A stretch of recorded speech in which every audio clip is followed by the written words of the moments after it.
Hi പ്രിയമുള്ള സുഹൃത്തുക്കളെ, ഇതൊരു മതവിമർശന വീഡിയോ അല്ല.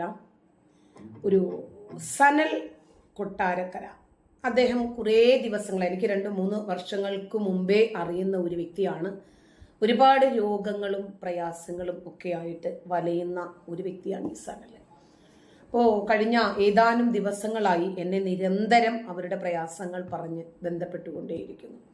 CT സ്കാൻ ചെയ്യാൻ പറഞ്ഞതും MRI ചെയ്യാൻ പറഞ്ഞതും മെഡിക്കൽ കോളേജിൽ അഡ്മിറ്റ് ആയതും തുടങ്ങിയ ഒട്ടനവധി വിഷയങ്ങൾ ആ സുഹൃത്ത് ഞാനുമായി പങ്കുവച്ചു. പലവിധ തിരക്കുകളും പ്രതിസന്ധികളും ഒക്കെ ആയതുകൊണ്ടാണ് എനിക്ക് ആ വിഷയത്തെ പറ്റി കൂടുതലായിട്ട് നിങ്ങളുമായിട്ട് ഷെയർ ചെയ്യാൻ പറ്റാതിരുന്നത്. അപ്പോൾ സനൽ എന്നാണ് അദ്ദേഹത്തിന്റെ പേര്. കൊട്ടാരക്കര കുന്നിക്കോട് ഇളമ്പലാണ് അദ്ദേഹത്തിന്റെ സ്വദേശം. കഴിഞ്ഞ 6 വർഷങ്ങളായി അദ്ദേഹത്തിന് 2 തവണ ഹാർട്ട് അറ്റാക്ക് വന്നിട്ടുണ്ട്. ആൻജിയോഗ്രാം ചെയ്തു, ആൻജിയോപ്ലാസ്റ്റി ചെയ്തു. ഈ ഓപ്പറേഷനുകളൊക്കെ ചെയ്തിട്ട് പോലും ഒരുപാട് മരുന്നുകളും ഒക്കെ കഴിച്ചുകൊണ്ടിരിക്കുന്നു. പക്ഷേ അദ്ദേഹത്തിന് ഭേദമായിട്ടില്ല. കഴിഞ്ഞ മാസത്തിന്റെ അവസാനമായപ്പോഴേക്ക് വീണ്ടും ശ്വാസതടസ്സമുണ്ടായി. അതിനെ തുടർന്ന് താലൂക്ക് ഗവൺമെന്റ് ആശുപത്രിയിലേക്ക് പോയി അവിടെ അഡ്മിറ്റ് ചെയ്തു. ചികിത്സ നടത്തി വരുന്നതിനിടയ്ക്ക് ശ്വാസതടസ്സം എന്ത് ചെയ്തിട്ടും നിലയ്ക്കുന്നില്ല. ശ്വാസമുട്ടൽ കൂടി വന്നു. അതിനോടൊപ്പം തന്നെ ഈ മനുഷ്യന് നെഞ്ചുവേദനയും ഉണ്ടായി. അങ്ങനെ അദ്ദേഹത്തെ മെഡിക്കൽ കോളേജിലേക്ക് റഫർ ചെയ്തു ഡോക്ടർ. അത് പ്രകാരം ഇപ്പോൾ അദ്ദേഹം തിരുവനന്തപുരം മെഡിക്കൽ കോളേജിലെത്തി. അങ്ങനെ അദ്ദേഹത്തെ അവിടെ അഡ്മിറ്റ് ചെയ്തു.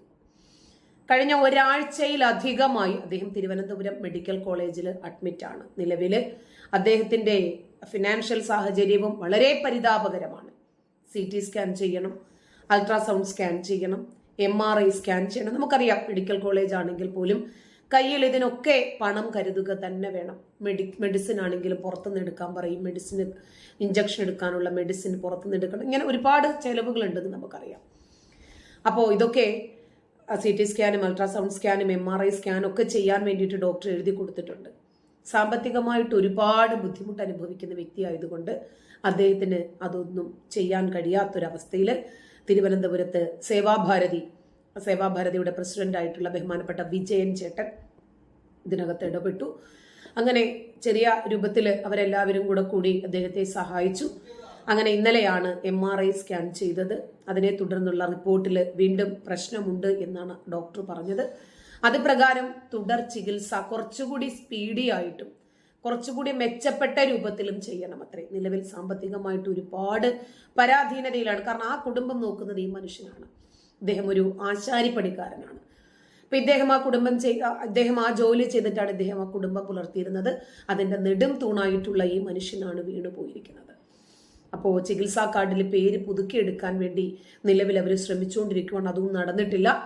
അങ്ങനെ ഒരുപാട് പ്രയാസങ്ങളിലും പ്രതിസന്ധികളിലും ഉഴറി ജീവിക്കുന്ന മനുഷ്യൻ ഒരുപാട് ട്രീറ്റ്മെന്റ് ഡീറ്റെയിൽസ് എനിക്ക് ഇട്ട് തന്നിട്ടുണ്ട്. ഏത് സമയവും അറ്റാക്ക് ഉണ്ടാകും എന്ന് ഡോക്ടർ പറഞ്ഞിട്ടുണ്ട് അത്രേ.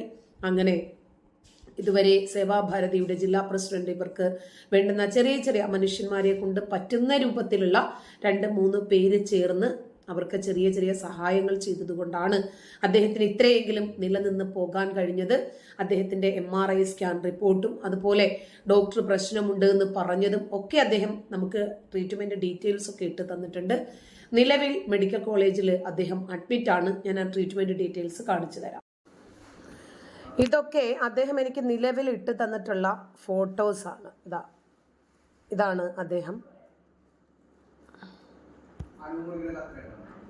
ഇതാണ് അവരുടെ ഇപ്പോഴത്തെ അവസ്ഥ. സ്കാൻ ചെയ്യാൻ കിടക്കുകയാണ്. ബെഡ് പോലും കിട്ടിയിട്ടില്ല. മെഡിക്കൽ കോളേജിന്റെ അവസ്ഥയൊക്കെ നമുക്ക് ആരും പറഞ്ഞു തരാതെ തന്നെ നമുക്ക് അറിയുന്നതാണ്.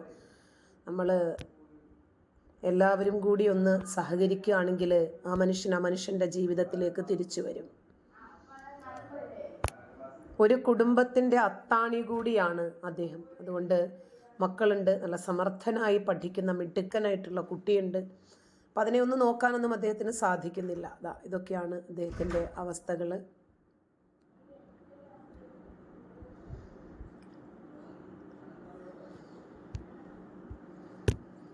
അദ്ദേഹം ഇട്ട് തന്ന റിപ്പോർട്ടുകളാണിതെല്ലാം. നമ്മൾ 64-74 കോടിയൊക്കെ കൊടുത്ത് പലരുടെയും ജീവൻ രക്ഷപ്പെടുത്താൻ വേണ്ടി ശ്രമിച്ചവരാണ്. ഒരു ചെറിയ കുട്ടിക്ക് വേണ്ടി അതിനേക്കാളേറെ കോടി പിരിച്ചവരാണ് നമുക്കറിയാം. അതുകൊണ്ട് ഒരിക്കൽ കൂടി നല്ലവരായിട്ടുള്ള മനുഷ്യന്മാരുടെ മനസ്സുകളൊന്ന് ഒന്നിച്ചാൽ ഈ മനുഷ്യൻ്റെ കുടുംബത്തിലേക്ക് തിരിച്ചു വരും, ആരോഗ്യവാനായിട്ട് തന്നെ. സഹായിക്കാൻ ആരുമില്ല.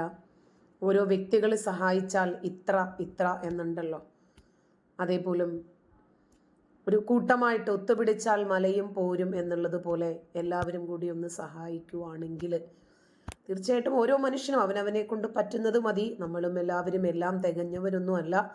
എല്ലാവർക്കും ഒരുപാട് ബുദ്ധിമുട്ടുകളും പ്രയാസങ്ങളും ഒക്കെ ഉണ്ട്. ഒക്കെ നമുക്കറിയുന്ന കാര്യങ്ങളാണ്. ഇതൊക്കെ അദ്ദേഹം എനിക്കിട്ട് തന്നിട്ടുള്ള ട്രീറ്റ്മെൻറ്റ് ഡീറ്റെയിൽസ് ആണ്.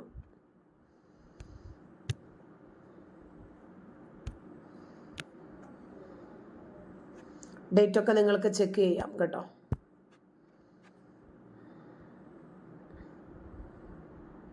പതിമൂന്ന് 1/2025.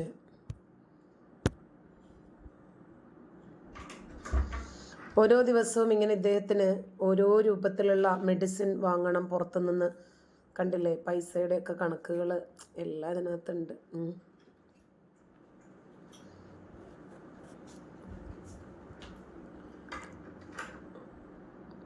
ഇതൊക്കെയാണ് അദ്ദേഹം എനിക്ക് MRI സ്കാൻ ചെയ്യാൻ എഴുതി തന്നിരിക്കുവാണ് എന്ന് പറഞ്ഞു.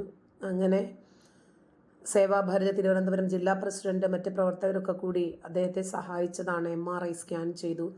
100% സത്യസന്ധമായി എല്ലാ രൂപത്തിലും അദ്ദേഹത്തിൻ്റെ എല്ലാ കാര്യങ്ങളും എന്നോട് പറയാറുണ്ട്. അപ്പോൾ അദ്ദേഹത്തിന് സംസാരിക്കാൻ വയ്യാത്തത് കൊണ്ട് ഞാൻ പറഞ്ഞു, പിന്നെ നിങ്ങളുടെ എല്ലാ വിഷയങ്ങളും വെച്ചിട്ട് എനിക്കൊരു മറുപടി തരാൻ പറഞ്ഞു. എന്താണ് നിങ്ങളിപ്പോൾ അഭിമുഖീകരിച്ചു കൊണ്ടിരിക്കുന്ന പ്രശ്നം എന്ന് വെച്ചാൽ നിങ്ങളതെന്നെ ഒന്ന് അറിയിക്ക്, അത് ഞാൻ ആളുകളോട് പറയാമെന്ന് പറഞ്ഞു. സേവാഭാരതിയുടെ പ്രവർത്തകരാണ് എന്നെ സഹായിച്ചത്. സേവാഭാരതി എന്ന സംഘടനയല്ല എന്ന് അദ്ദേഹം പറഞ്ഞിട്ടുണ്ട്. ഇവിടെ എന്തിനും പൈസ വേണം. ഇപ്പം തന്നെ 19,000 രൂപയോളം ചിലവായി. വലിയ ബുദ്ധിമുട്ടിലാണ്. ആരെങ്കിലും ഒന്ന് ഹെൽപ്പ് ചെയ്തിരുന്നെങ്കിൽ ഉപകാരമായിരുന്നു. ടീച്ചർ വിചാരിച്ചാൽ നടക്കുന്ന കാര്യമാണ്. എൻ്റെ ഈ അവസ്ഥ കാണിച്ച് ജനങ്ങളോടൊന്ന് പറയണമെന്നാണ് അദ്ദേഹം പറഞ്ഞത്. അങ്ങനെ അദ്ദേഹം എഴുതി തന്നതാണ് അദ്ദേഹം ഇന്ന് അഭിമുഖീകരിച്ചു കൊണ്ടിരിക്കുന്ന ഭീമമായ സാമ്പത്തിക ബുദ്ധിമുട്ടുകളും അതിനോടൊപ്പം തന്നെ ശാരീരികമായിട്ടുള്ള വേദനകൾ വേറെയും. ഇതാണ് അദ്ദേഹത്തിൻ്റെ ബാങ്ക് അക്കൗണ്ട്. കണ്ടില്ലേ, SBI ആണ് അക്കൗണ്ട് ഉള്ളത്. 6734848189 സനൽകുമാർ എന്നാണ് അദ്ദേഹത്തിൻ്റെ പേര്. കുന്നിക്കോട് ബ്രാഞ്ചാണ്. IFSC SBIN 0071114. GPay നമ്പറും കൊടുത്തിട്ടുണ്ട്. ഇത് തന്നെയാണ് അദ്ദേഹത്തെ വിളിച്ചാൽ കിട്ടുമെന്ന് തോന്നുന്നു ഈ നമ്പറിൽ. അദ്ദേഹത്തിൻ്റെ നമ്പർ ഇതാണ്. ഈ നമ്പറിൽ നിന്നാണ് എനിക്ക് വാട്സപ്പ് ചെയ്യാറുള്ളത്. അദ്ദേഹത്തിൻ്റെ മകനാണ്. ഈ നമ്പറാണ് കേട്ടോ. ഓക്കെ, ഇതൊക്കെയാണ് നിലവിലുള്ള അവസ്ഥ. അദ്ദേഹത്തിന് വിളിച്ചാൽ സംസാരിക്കാൻ പറ്റുമെന്ന് ചോദിച്ചിട്ട് ഞാൻ മെസ്സേജ് അയച്ചിരുന്നു. പക്ഷേ അദ്ദേഹം മെഡിക്കൽ കോളേജിലാണ്.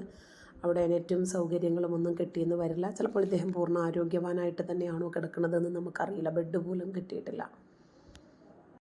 നമ്മളെല്ലാവരും ഇന്ന് പല വിധത്തിലുള്ള ചെറുതും വലുതുമായിട്ടുള്ള പ്രശ്നങ്ങളൊക്കെ ഉണ്ടെങ്കിൽ പോലും ഇതുപോലെ ഭാരിച്ച രൂപത്തിൽ ബുദ്ധിമുട്ടുന്നവർ വിരലിലെണ്ണാവുന്ന ആളുകളെ ഉണ്ടാകും. നമ്മളൊക്കെ സന്തുഷ്ടരായിട്ടും സമാധാനമായിട്ടും തന്നെയാണ് ജീവിക്കുന്നത്. ഒന്നുമല്ലെങ്കിൽ നമുക്ക് ഇത്രയും ഒരു അവസ്ഥയില്ല എന്നുള്ള ആളുകളെങ്കിലും അവനവനെ കൊണ്ട് പറ്റുന്ന രൂപത്തിൽ ഒന്ന് സഹായിച്ചു കൊടുക്കണം ആ മനുഷ്യനെ. അദ്ദേഹത്തിൻ്റെ തന്നെ അക്കൗണ്ട് നമ്പറാണ്, അദ്ദേഹത്തിൻ്റെ തന്നെ ഫോൺ നമ്പറാണ് തന്നിരിക്കുന്നത്. ഞാനുമായിട്ട് ഒരു വീഡിയോ ചെയ്യുക എന്നതിലുപരി ഞാനുമായിട്ട് ഇതിന് യാതൊരു ബന്ധവുമില്ല. നിങ്ങൾക്ക് അദ്ദേഹത്തെ വിളിക്കാം. അദ്ദേഹത്തെ പേഴ്സണലായിട്ട് പോയി കണ്ടിട്ട് സഹായിക്കാൻ പറ്റുമെങ്കിൽ അങ്ങനെയും ചെയ്യാം. ഇനി അദ്ദേഹത്തിന് പൈസ അയച്ചു കൊടുത്തതിൻ്റെ സ്ക്രീൻഷോട്ട് അതൊന്നും എനിക്ക് ആവശ്യമില്ല. ഞാനൊരു മീഡിയയായി നിൽക്കുക എന്നതിലുപരി ഇതിനകത്ത് എനിക്കൊരു താല്പര്യവുമില്ല. ഇന്ന് നമുക്ക് ആരോഗ്യമുണ്ട്, നാളെ അതുണ്ടാകണമെന്ന് യാതൊരു താല്പര്യവുമില്ല, യാതൊരു നിർബന്ധവുമില്ല. ഒരുപക്ഷെ ഇന്നത്തെ നമ്മുടെ അവസ്ഥ നാളെയും അതുപോലെ തന്നെ ആരോഗ്യമുള്ളതായിരിക്കുമെന്നും നമുക്ക് പറയാൻ പറ്റില്ല. ഒരുപാട് കൊറോണ അതുപോലെ മാരകമായിട്ടുള്ള വൈറസുകളൊക്കെ നമ്മുടെ നാടിനെ ബാധിച്ചവരാണ്. അന്നൊക്കെ നമുക്ക് മനസ്സിലായതാണ്. ഇന്ന് കിടന്നുറങ്ങി നേരം വെളുത്തപ്പോഴേക്ക് ചൂരൽമല ദുരന്തം കണ്ടവരാണ് നമ്മൾ. അങ്ങനെ മനുഷ്യന്മാർ ഇന്നിരിക്കുന്നു, നാളെ ഉണ്ടാകണമെന്ന് ഉറപ്പില്ല. നമ്മളെല്ലാവരും കൂടി ഒത്തുപിടിച്ചാൽ അവനവനെ കൊണ്ട് പറ്റുന്ന രൂപത്തിൽ ഈ മനുഷ്യനെ ഒന്ന് സഹായിച്ചാൽ ആ കുടുംബം രക്ഷപ്പെടും. ഇതിൽ കൂടുതൽ എങ്ങനെയാണ് ഇവരുടെ അവസ്ഥ വർണ്ണിക്കേണ്ടതെന്ന് എനിക്കറിയില്ല. കുടുംബത്തിൻ്റെ നെടും തൂണാണ്. അദ്ദേഹത്തിന് മാതാപിതാക്കളുണ്ട്, ഭാര്യയുണ്ട്, മക്കളുണ്ട്. അപ്പം അവരും കൂടി അധ്വാനിച്ച്, കൂലിപ്പണിക്കാർക്ക് എപ്പോഴും അങ്ങനെയാണല്ലോ, അദ്ദേഹം വീണുപോയാൽ അദ്ദേഹത്തിൻ്റെ കുടുംബം പട്ടിണിയായിപ്പോയി. സമർത്ഥമായി പഠിക്കുന്ന മിടുക്കനായിട്ടുള്ള ഒരു മകനാണ്. അതിനെപ്പോലും മുന്നോട്ട് പഠിപ്പിച്ചു കൊണ്ടുപോകാൻ നിവൃത്തിയില്ലാതെ വലിയ ധർമ്മസങ്കടത്തിലാണ് ഈ മനുഷ്യൻ. ഇദ്ദേഹത്തിന് നമ്മളെ കൊണ്ട് കഴിയുന്ന രൂപത്തിൽ എല്ലാവരും നാളത്തേക്ക് മാറ്റി വയ്ക്കാതെ പറ്റുന്ന രൂപത്തിൽ ആ മനുഷ്യനെ ഒന്ന് സഹായിക്കണം എന്ന് മനുഷ്യത്വത്തിൻ്റെ പേരിൽ അപേക്ഷിക്കുവാണ്. നന്ദി.